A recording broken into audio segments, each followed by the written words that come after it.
Pembacaan diambil dari Injil Lukas bab 6 ayat 12 sampai dengan 19. Sekali peristiwa, Yesus mendaki sebuah bukit untuk berdoa. Semalam-malaman ia berdoa kepada Allah. Keesokan harinya, ketika hari siang, ia memanggil murid-muridnya dan memilih dari antara mereka 12 orang yang disebutnya rasul.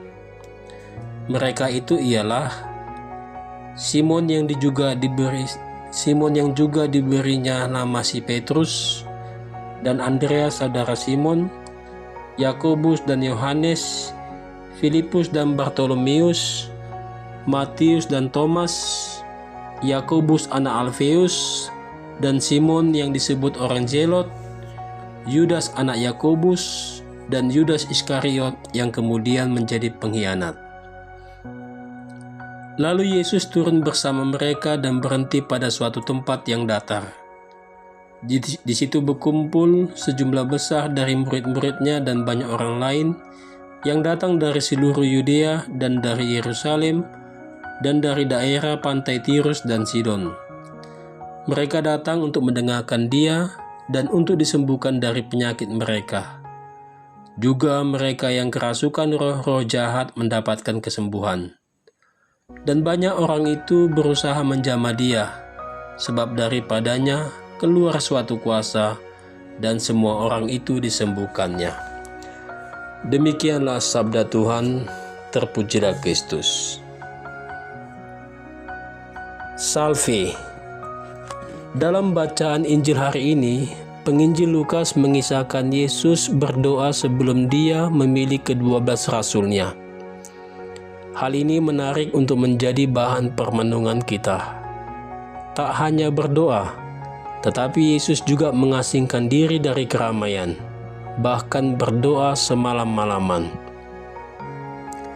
Peristiwa Yesus yang berdoa semalam-malaman dan mengasingkan diri ini tidak hanya terjadi pada bacaan hari ini. Ketika Yesus hendak menghadapi peristiwa salib pun, Yesus pun semalam-malaman berdoa dan mengasingkan diri di Taman Getsemani. Mengapa Yesus melakukan doa dan pengasingan diri ini? Ada beberapa alasan mendasar. Yang pertama, sebelum mengambil tindakan atau keputusan penting dalam hidupnya, Yesus harus berkomunikasi terlebih dahulu dengan Bapanya di surga. Komunikasi inilah yang kita sebut dengan berdoa. Kedua, sebelum mengambil keputusan penting dalam hidupnya, Yesus lebih mementingkan kehendak Allah daripada kehendak manusia.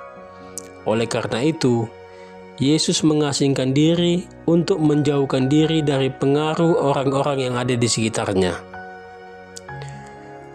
Tindakan Yesus ini menjadi teladan bagi kita, bahwa ketika kita dihadapkan pada keputusan penting dalam kehidupan kita, maka sebaiknya kita harus berkomunikasi dengan Allah melalui doa.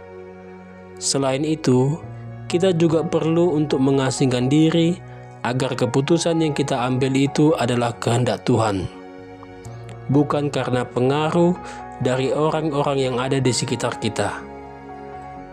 Tindakan pengasingan diri ini dapat kita lakukan secara fisik atau batiniah.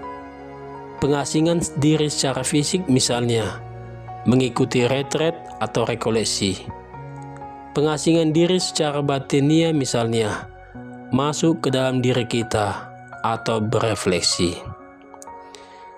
Semoga teladan Yesus dalam bacaan hari ini menjadi tindakan yang patut untuk kita contoh dalam kehidupan kita sebelum kita mengambil keputusan penting dalam kehidupan kita.